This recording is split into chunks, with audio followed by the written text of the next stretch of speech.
यहां लोगों को बेवकूफ बना रहे हो, यहां ये चलने वाला नहीं है।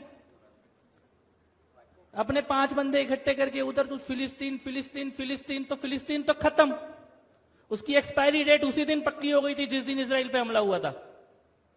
फिलिस्तीन की नहीं, लेकिन उसके आतंकवादियों की तो निश्चित हो गई थी। मैं ये कहना चाहता हूं यहां बैठे सभी लोगों से, जो इजराइल में हुआ क्या भारत में नहीं हुआ? भारत ने नहीं देखा वैसा हमला?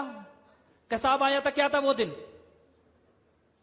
मुंबई में कोई होटल में बैठा है, कोई रेस्टोरेंट में बैठा है, कोई स्टेशन पे है, वो सबको मार रहे हैं, आंख मूंद के मार रहे। एग्जैक्टली वही हमला था जो हमास ने इजराइल में किया, वही भारत में हुआ। और एक बार नहीं हुआ, ये दिल्ली के कनॉट प्लेस में हुआ, लाजपत नगर में हुआ, सरोजनी नगर में हुआ, घंटाघर में हुआ, मुंबई में हुआ, पुणे जर्मनी बेकरी में हुआ, हैदराबाद की गलियों में हुआ, बेंगलोर की गलियों में हुआ, संकट मोचन हनुमान मंदिर, सब जगह हुआ। और हमारे देश में तो क्या हो गया था, वो बस में लिखा होता था अपनी सीट के नीचे देखिए कोई भी लवारिस वस्तु बम हो सकती है। तो तेरे प्रधानमंत्री की सीट के नीचे क्यों नहीं हो सकती थी? हमारे बच्चों की सीट के नीचे ही होती थी बस लवारिस वस्तु बम। आज क्यों नहीं हो रहा?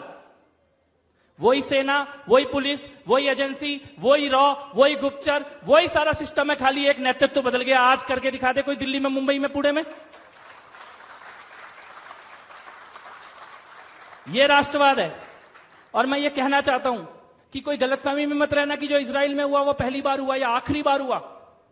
जिस दिन अयोध्या में, मथुरा में, काशी में मंदिर गिराए गए होंगे ना, उस दिन अयोध्या, मथुरा, काशी की गलियों ने वही आतंक देखा होगा जो इजराइल ने देखा था। आज से 100 साल पहले मोपला में, केरला में, तुर्की के खलीफा के नाम पे 10,000 लोगों को मार दिया गया। उस दिन केरला की गलियों ने वही आतंक देखा जो इजराइल ने देखा था।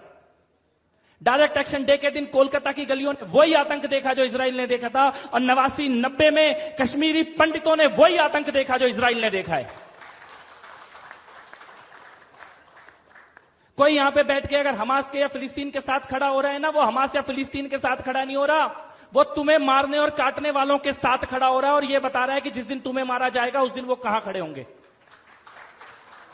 कोई गलतफहमी ना हो इस बात की, चाहे वो ओवैसी हो, चाहे वो कांग्रेस हो। कांग्रेस, ये जेएनयू के अंदर इन्होंने नारे लगाए हमास के समर्थन में, एएमयू में मार्च निकाला गया। मैं पूछता हूं, जिस दिन संसद पे हमला हुआ एएमयू ने मार्च निकाला था क्या? जिस दिन दिल्ली में बम ब्लास्ट हुए एएमयू में मार्च निकला था क्या? जेएनयू में मार्च निकला था क्या? कांग्रेस पार्टी ने कुर्ते फाड़े थे क्या? यानी देश के अंदर आतंकवादी हमले हुए तो इन्होंने कोई मार्च नहीं निकाला, किसी ने जेएनयू में, किसी ने एएमयू में, कोई वामपंथी, कोई कम्युनिस्ट नहीं निकला। लेकिन वो गजा में, वो फिलिस्तीन में आता, इजराइल बदला ले रहा है तो तुम्हारे कुर्ते फट रहे हैं। किसके सगे हो? किसके सगे हो? किसके साथ खड़े हो? लेकिन ऐसा नहीं है कि देश इस चीज को देख नहीं रहा, देश इस चीज को देख भी रहा है और देश इस चीज को समझ भी रहा है। इजराइल और हमास की जो लड़ाई है वो आज की लड़ाई नहीं है, और वो दो देशों की लड़ाई नहीं है, वो सभ्यता की लड़ाई है, वो मानवता की और राक्षसों के बीच की लड़ाई है। और भारत पहले भी मानवता के साथ खड़ा था और आगे भी मानवता के साथ खड़ा होगा।